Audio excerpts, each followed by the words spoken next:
Thank you very much, Claire. That was really, really interesting. We've learned a little bit about contemporary English, what kinds of things we're going to be learning about in the course as well. Now we're going to move on to an exploration of some of the issues around British culture with a small c. And I'm going to hand you over to Liz. Hi, everybody. Hi, everyone. Well, I'd like to say hello from Cambridge, where it still isn't snowing, I can see through the window, and just begin by telling you a bit about myself. Well, as you can see from the photos, I'm a great animal lover. The photo of me with the seaside donkeys was taken at Scarborough one summer holiday. And the photograph of the cat is one of my cats. Her name is Sweetie. She lived up to her name. We have 3.5 cats. My husband and I have 3.5 cats, 3 residents, and 1 who is not a resident but comes to our kitchen door for breakfast and dinner every day. And the third photo of me with one of my Bavarian students shows me in action teaching at the Bell School in Cambridge. I've been working there for over 30 years as a teacher, a trainer, including CELTA and Bell Teacher Campus trainer. I love my job, and I love the fact that I get so much variety and so much contact with so many different people. It's great. Okay. But I'm here to share my passion for British culture and the English language. And my first question is, how is culture with a small c different from culture with a capital C? Claire gave you a big clue at the end of her session. Would you like to write your answer in the chat box now?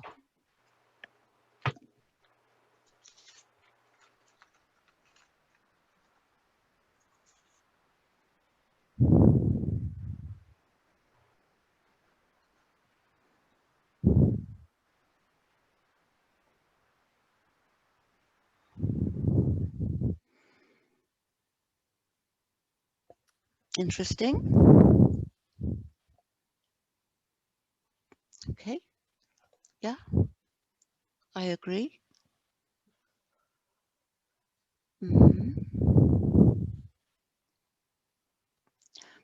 But not just grammatically, but in terms of its meaning. The universal meaning.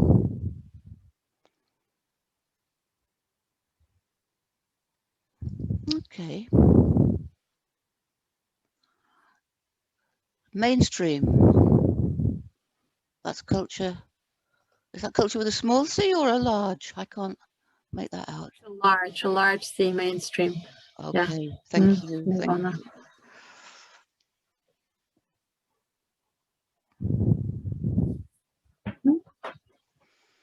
Okay, right.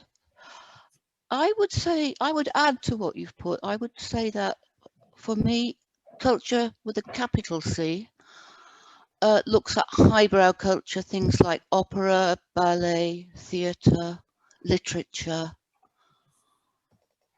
Okay, yes, I would agree with that. Let's have a look.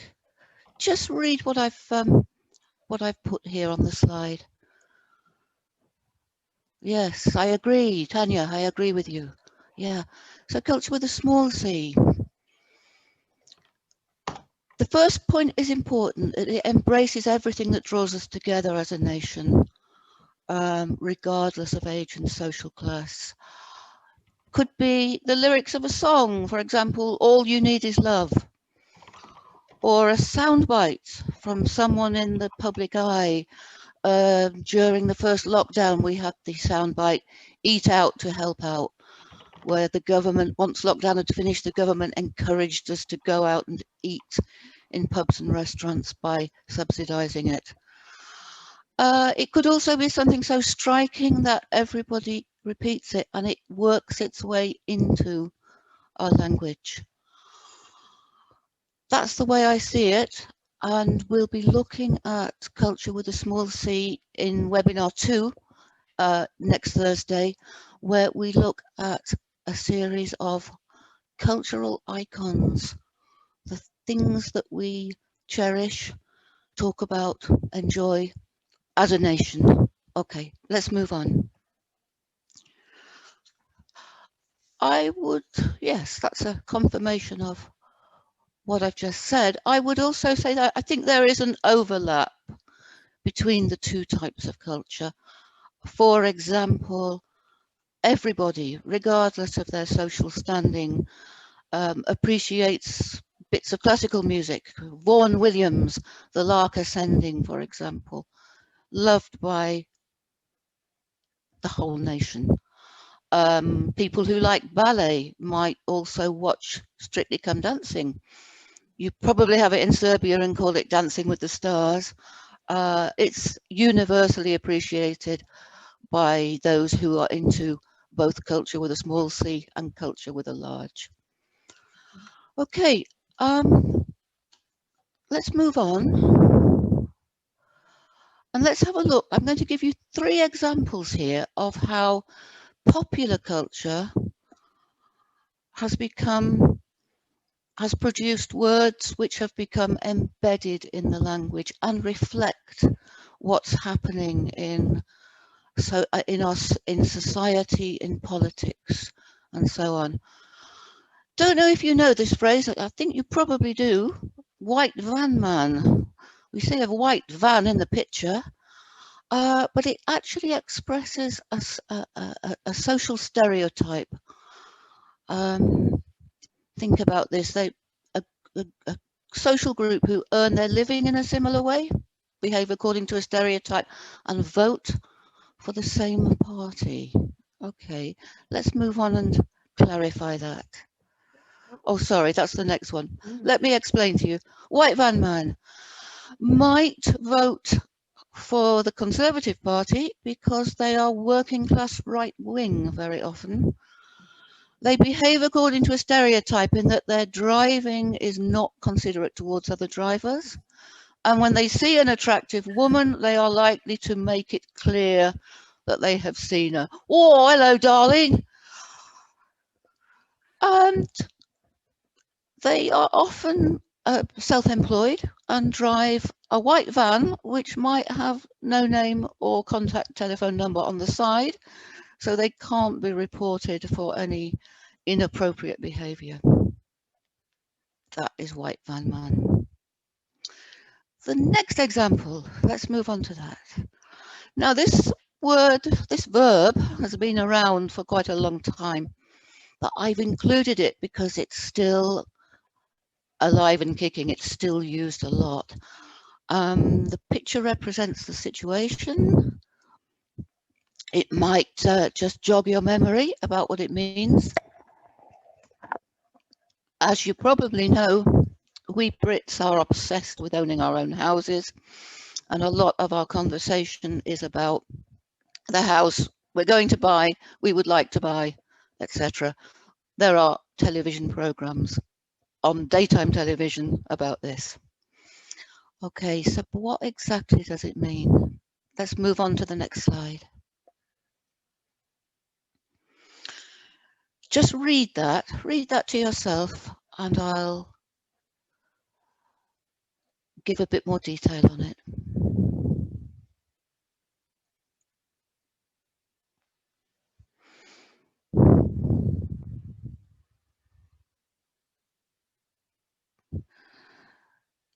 So as Claire was saying, we've got the verb to gazump, we've got the noun gazumping. I know this doesn't happen in many countries because once somebody has made an offer for a house, they put a deposit down and they cannot be gazumped. Here it happens because no deposit is paid, the agreement is verbal. A gentleman's agreement, as it's called. Unfortunately, not all vendors of houses are gentle people, gentlemen. and they are willing to accept a higher offer subsequently. This is not ethical, but it's not illegal either in the UK, except in Scotland, where the system is different. Everybody who wants to buy a house makes an offer in a sealed envelope on the same day, and the best offer wins. That is gazumping. One more. Let's move on to that. Everybody knows what a cake is, but what's cakeism? Well, you're probably familiar with the phrase, oh, you want everything. You want to have your cake. Can we move on to the next slide? You can't have your cake and eat it too. You want to have your cake and eat it. You want to enjoy all the good things about a situation, but you're not prepared to handle the less attractive aspects. For example, you want to have children, but you're not prepared to have sleepless nights. And here's Boris with a representation of the way cakeism has been used since Brexit first came up.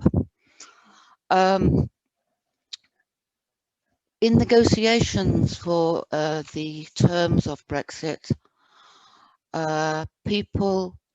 the Conservative Party wanted to leave the customs union, leave the single market, but retain most aspects of membership. They wanted to have their political cake and eat it. And there is Boris with his cake. Okay, let's move on. Okay, so when I meet you again next Thursday, I'm going to show you some cultural, with a small c, items that are very close to the hearts of the Brits, the British.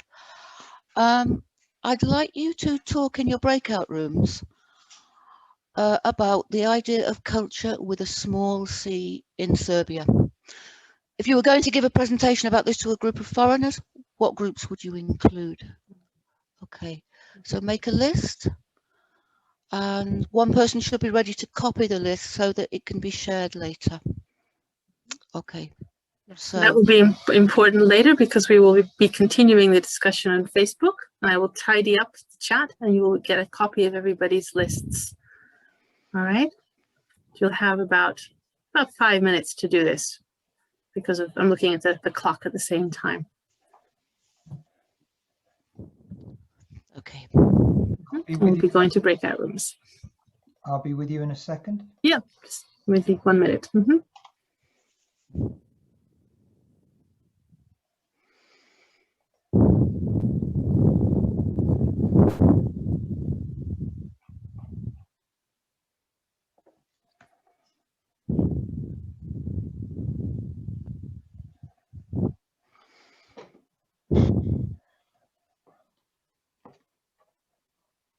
Mm-hmm. Lovely. Was that okay? Oh yeah, absolutely. Absolutely. I'm just looking. We still have 1 or 2 people. I don't know who's she's gone off. Okay. Playing around with my multiple screens. Slash Dana.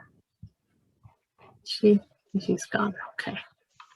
I don't know where she came from. I'm not sure whether she was a new person. She might have come in late. I guess we'll see if there's a participant report.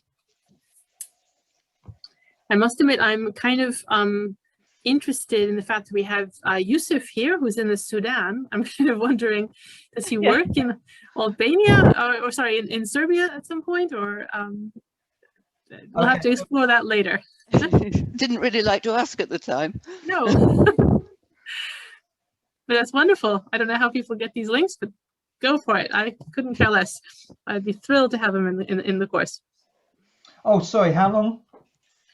5 minutes. Let's have 5, right? Let's see, 5 minutes. They've had about 2 minutes already, haven't they? No, only about a minute. All right, okay. If they're having 30 seconds each and they are 5, that's already 2.5 minutes. I don't think they'll use quite as much time as that, to be honest with you, to introduce themselves. But I think we'll go for 5 minutes now because of time. I'm watching the clock. We're a little over. That's why. I will definitely adjust that slide so it doesn't have such specific times on it. Okay. And in fact, I should pause the recording.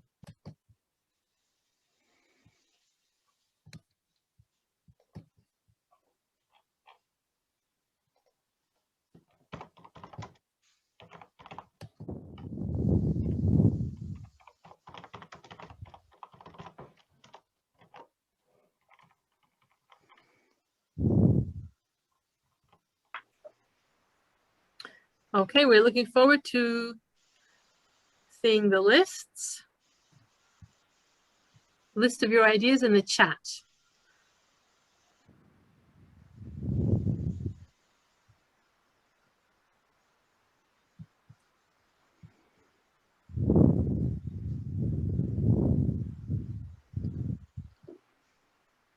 I know you didn't, you could probably have discussed this for a very, very long time, you know, which cultural things you would want to share. But it'd be interesting to get just a couple of ideas in the chat so we can see what you're thinking. That will help us to set up a discussion better when we move on to a different platform later on.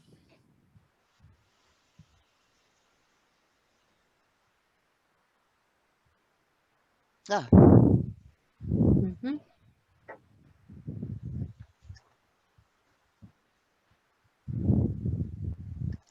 Going for coffee, but not Yeah. actually drinking it. Yeah, that sounds. I lived in sort of Turkey and visited a lot of places in Central Asia, and that would be with tea. So all afternoon tea. Don't necessarily drink it. We wouldn't have had the beer, probably. Great. Any more? We'd love to learn a bit more about what you think are the cultural icons. It could be a food. Mm-hmm. People, television shows. Yep. A topic of conversation.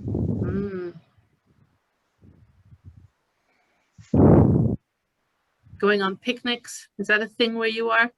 I've lived in places where everybody always goes on picnics. Always. I mean, everybody's planning a picnic, going on the picnic, cooking for the picnic, shopping for the picnic. I mean, just it's the main thing. Oh, börek and yogurt. Ooh, I like yummy. the idea of the fast breakfast. Yeah, sports. Okay. Now I'm going to be very interested in who your YouTube influencers are, because that's something I'm very interested in general with youth culture. And meze food plate. Ooh, yummy. We have probably got some similar taste in food then. Yeah. We'll be discussing all of that later. Excellent. Excellent.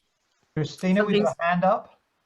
Okay, thank you. I did not see it. Yes, Mirjana, could you help me with your name, please? You'll have to unmute yourself. Mirjana. Mirjana, please. You want to say something? Oh, okay. I just sent the list. Okay. Yes, yeah. Thank you very much. Yes. You put your hand up. So have you heard about the turbo folk? TURBO folk. Folk music, that type of folk music in Serbia. Oh, exciting. Okay, wonderful. Okay. Turbo folk. Okay, I'm definitely going to want to look all these things up. You can share some interesting folk music with me later, because that's something else I'm quite interested in that part of the world. Particularly liked by teachers here. I suppose. Okay, so I'm gonna, yes, we will explore. Excellent. Liz, would you like to say anything before we move on? Are we almost ready to wrap up now? Yes, in the suggestions that we've got better and better. Lots of nice food, lots of nice ways of spending time together. I'd love to know more about Turbo Folk. Thank you for that feedback. Good. Okay. basically at this point, we are pretty much at the end of our session for tonight. Okay, we're very excited. I'm putting in a message to the whole group, just in case you, I'm assuming that you're already in our Facebook group. If you aren't, please come over and join, because that's where all the discussions will be. And I've also put up the Google site where we have got the first week of lesson materials, which is open, and you're able to go in and have a look at them, all right, with all the information. I think we've started out quite well. We've got to know you a little bit. You have certainly seen us and heard us, which I think is important, since we are in different countries, kind of gotten used to us a little bit. And you know a little bit more about the kind of topics that we're going to be looking at in our course and how this is going to work. If you have any questions that are really urgent right now, you can pop them in the chat. I'm going to stop sharing and stop recording as well.